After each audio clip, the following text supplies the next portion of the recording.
mừng các bạn quay trở lại với Nhật Bản. Và trong video này, chúng ta sẽ tạm rời xa sự hào nhoáng, sự phồn hoa đô hội, sự hiện đại của các quận khác của thủ đô Tokyo để đến thăm một quận mà được coi là quận của người nghèo, hay còn có thể nói là đây là một khu ổ chuột của thủ đô Tokyo. Và khi nghĩ về Nhật Bản hoặc thủ đô Tokyo thì các bạn không nghĩ rằng ở Tokyo lại có một khu ổ chuột. Tuy nhiên, đó là một sự thật, ở Tokyo có một khu gọi là khu ổ chuột. Và trên đường tới cái quận này thì mình tìm thấy một cái biển cấm hút thuốc có cả tiếng Việt. Rất là thú vị. Cái ấn tượng đầu tiên và cũng là cảm nhận đầu tiên khi vào đây là ở đây các bạn có thể dễ dàng tìm thấy những thùng rác. Một điều mà các bạn rất là hiếm gặp ở trong thành phố Tokyo.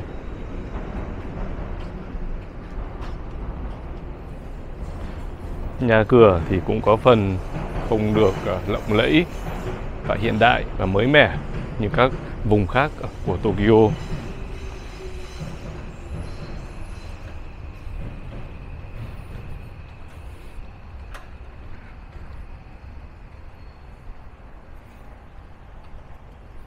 Rác ở đây cũng khá nhiều, tuy nhiên các bạn thấy người ta vẫn lọc ra rất là ngăn nắp, loại nào ra loại đấy.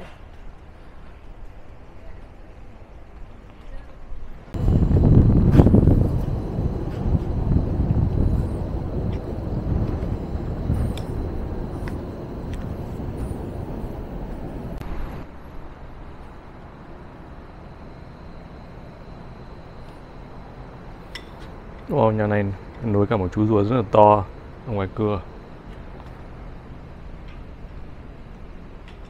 Còn đây là một cửa hàng hay một cái nhà dân, có vẻ như là một cái nơi mà không còn người ở nữa.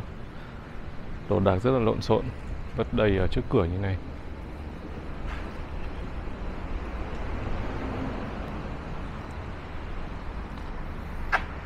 Treo vỏ trứng ở đây, không biết dùng vào mục đích gì.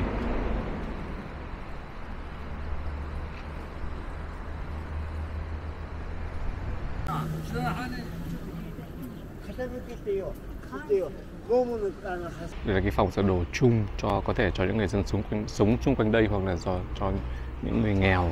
Và xung quanh đây các bạn có thể thấy đây có những cái ngăn đựng đồ, có thể là để cho người dân sau khi đặt đồ xong họ có thể cất vào đây, hoặc là để cho những người nghèo, những người vô gia cư đến đây để trữ đồ, với mục đích là để họ khỏi phải mang đồ lang thang trên phố.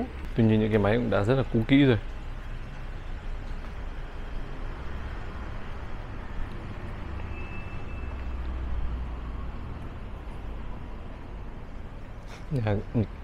Rất nhiều nhà cửa đấy còn dáng vẻ cùng những cũ kỹ mà có vẻ như là đã xuống cấp, và người ta cũng không hề quan tâm đến việc tu sửa, sang sửa lại cho nó đẹp hơn.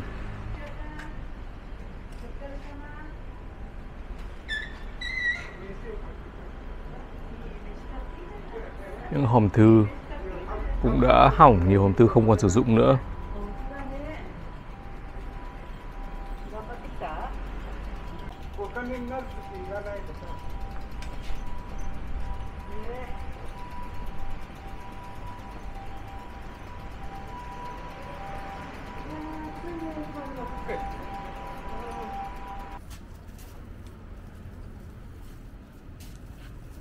Khu trung tâm của quận này vào đây đã từng là một con sông. Cái ngã tư này đã từng là một cái cây cầu. Cái cầu này tên là Namidabashi, có nghĩa là cây cầu nước mắt. Nơi đây đã từng là nơi chia tay của những tử tù trước khi được mang ra pháp trường xử tử và những người thân gia đình của họ.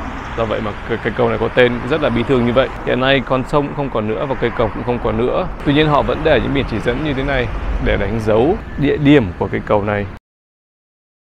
Và khắp nơi đây đều có cái biển chỉ dẫn là không được hút thuốc, có cả tiếng Việt, và chứng tỏ là ở quận này khả năng là có nhiều người Việt sống.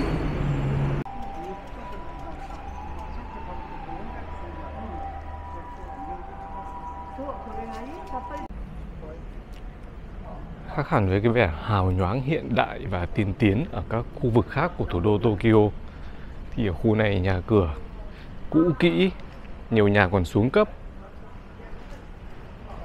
có một không khí cũng khá là ảm đạm.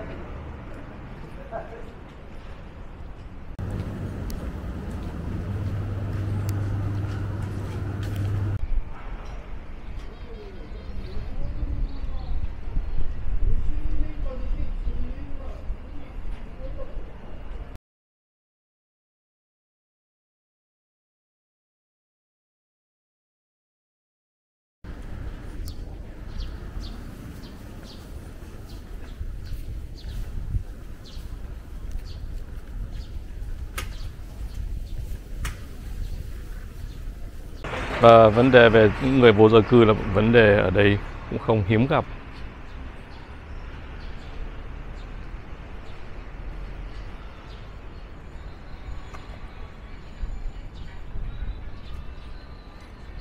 Các cụ già nhìn trông rất đáng thương.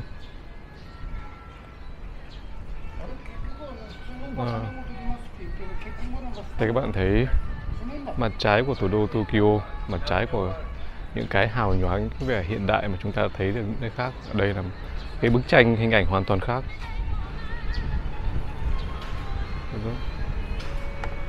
Những người đàn ông vô gia cư này là lập thành một cái khu sống riêng cho mình ở cái khu phố này.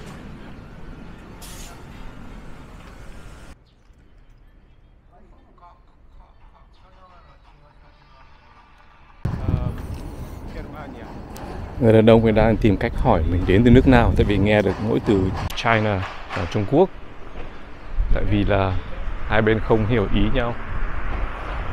Ông ta không nói được tiếng Anh, mình cũng không hiểu tiếng Nhật, do vậy không thể giao tiếp được với nhau, nhưng mà ông nói cái gì đó không biết là tỏ vẻ không hài lòng hay là chỉ hỏi quốc tịch không thôi.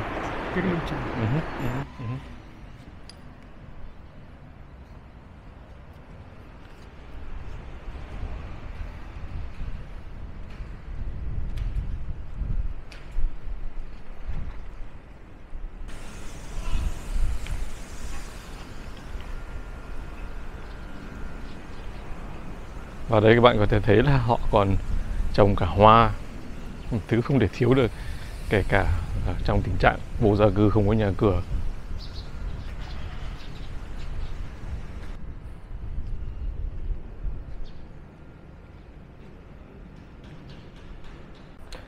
Và khi nói về những khu ở chuột thì chắc là các bạn cũng mường tượng ngay đến những cái khu ở rất là kinh hoàng, rất là nghèo đói ở châu Phi chẳng hạn. Tuy nhiên, một điều chúng ta cũng nên nhớ rằng Nhật Bản dù sao cũng là một nước tiên tiến, phát triển và giàu có. Do vậy mà các khu ở chuột đây đương nhiên là cũng mang dáng vẻ khác so với những khu ở chuột ở những nước nghèo như ở châu Phi hay ở châu Á khác. Ở trong các quận trung tâm của thủ đô Tokyo thì nhìn thấy rác là một điều rất là hiếm, nhìn thấy thùng rác là một điều cực kỳ hiếm hơn. Tuy nhiên, khi tới đây thì mình đã khám phá ra một điều là rác ở khu này không những nhiều mà còn trên đường phố cũng có nữa. Chứng tỏ các bạn Nhật giấu rác rất là kỹ. Rác vứt trên đường phố như này là một điều cực kỳ hiếm ở Nhật Bản. Và cũng phải nói thêm cho các bạn Nhật rằng là khả năng là người ta không phải vứt rác bừa bãi ở đây, mà người ta để ở đây để cho các công nhân vệ sinh đến lấy đi. Dù gì thì đấy cũng là một điều rất là hiếm hoi, tại vì ở những cái quận khác của Nhật Bản, những quận trung tâm, thì việc vứt rác ra ngoài phố này là một cái điều rất hiếm gặp mà hầu như không thấy. Nhưng dù gì thì cũng có thể nói là ở khu vực này rác tràn lan, cửa nhà nào cũng có một túi rác to nhỏ. Bây giờ là 11 giờ trưa, có vẻ chưa phải là giờ mà các công nhân vệ sinh đến đây để dọn dẹp. Và ở đây cũng có thể tìm thấy những thùng rác công cộng, một điều mà ở khu trung tâm ở Tokyo các bạn có thể tìm mỏi mắt cả ngày không thấy.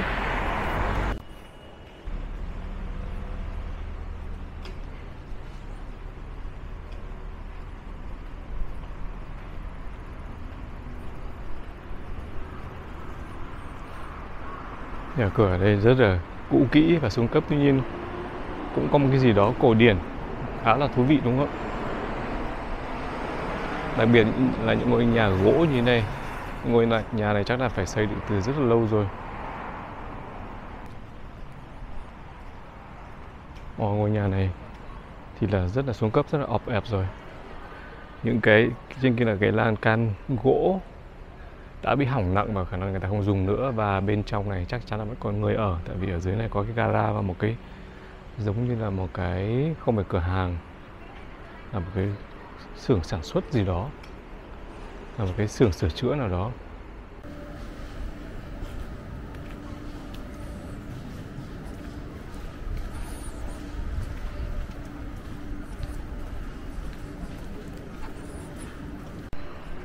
Những ngôi nhà này đã đi qua những năm tháng đẹp nhất của mình. Bây giờ trông dáng vẻ rất là tiều tụy, cũ kỹ.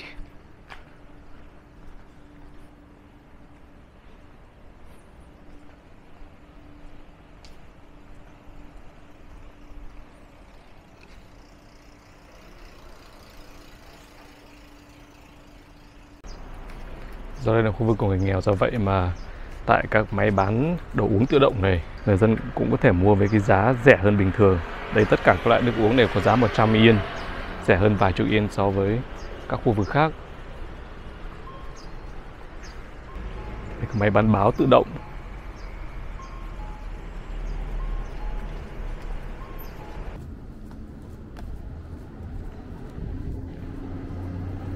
Đây là một bãi rác rất là lớn, thì cũng đủ các loại rác, quần áo cũ, giày dép, và mặc dù đã được rào chắn rất là kỹ để có thể là để tránh mất mỹ quan của khu vực này, song các bạn có thể rất rõ là cái hiện trạng của khu vực này.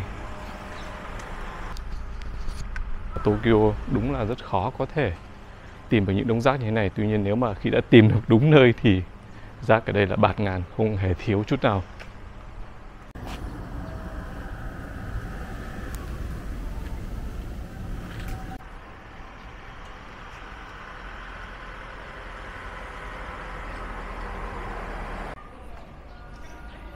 Bây giờ chúng ta sẽ vào một nơi coi là khu trung tâm, là cái điểm nóng của cái khu vực này.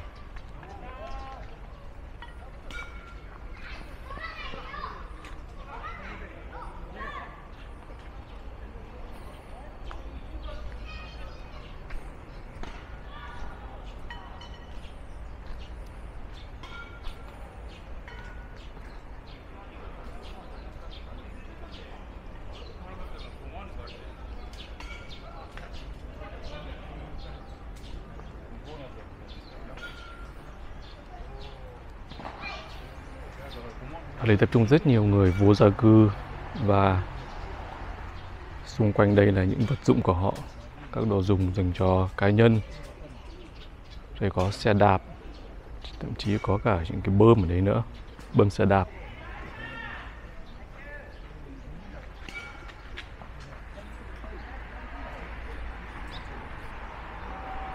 Tuy nhiên có một thứ không thể thiếu là những chậu hoa.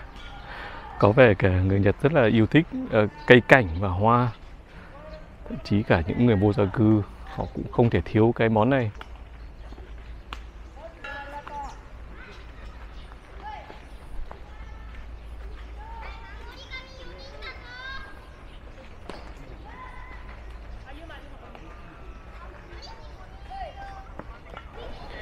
Đây là hình thức giải trí của những người vô gia cư sống ở trong cái khu vực này.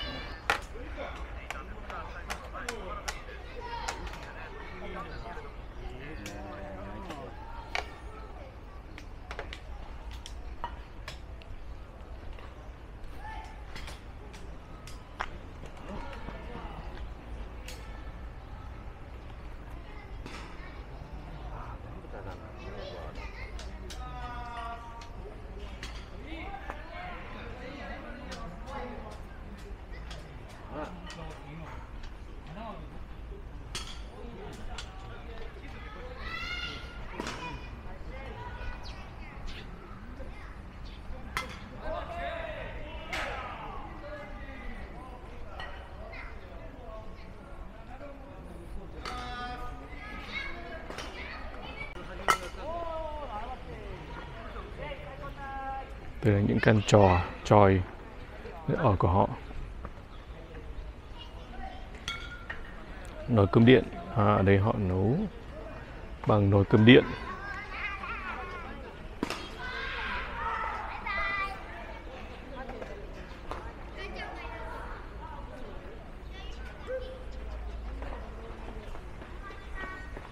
Còn bên trong những cái rất màu xanh rất là to này, không biết bên trong nó là cái gì.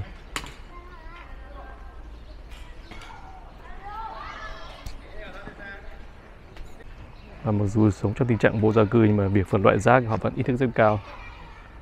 Họ vẫn phân loại rác bình thường như tất cả các nơi khác ở Nhật Bản.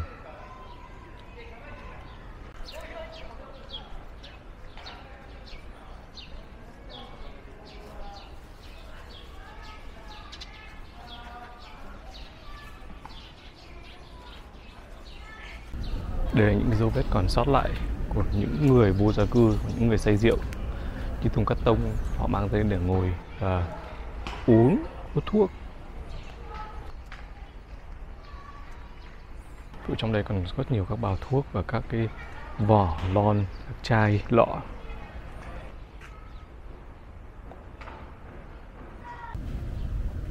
Thậm chí cả sushi. Có một điều rất dễ nhận thấy ở đây là có rất nhiều khách sạn. Các tòa nhà đều là khách sạn, cả khách sạn nối tiếp khách sạn với giá khá là rẻ, khá là ưu đãi.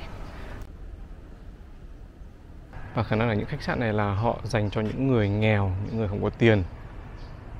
Ngoài ra thì đây là cái khu nghèo nhất của Tokyo, do vậy mà trong những năm trở lại đây cái khu này cũng rất phát triển về mặt du lịch. Những người du lịch nghèo, những người du lịch mà không có nhiều tiền thì có thể đến đây và thuê cái giá ở rất là rẻ.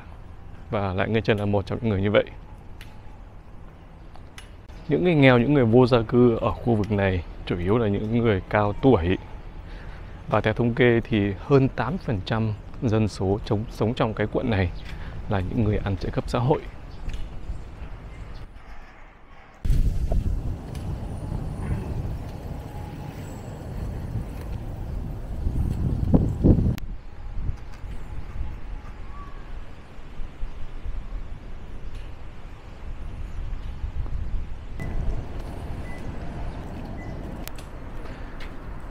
Hình ảnh của khu này có cái gì đó rất là ảm đạm và não nề.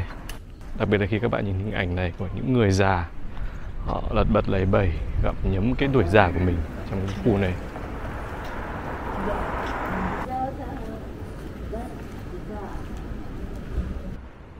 Và cộng với sự hết sức vắng vẻ của các con phố ở đây lại càng làm cho không khí đây nó thêm phần ảm đạm hơn.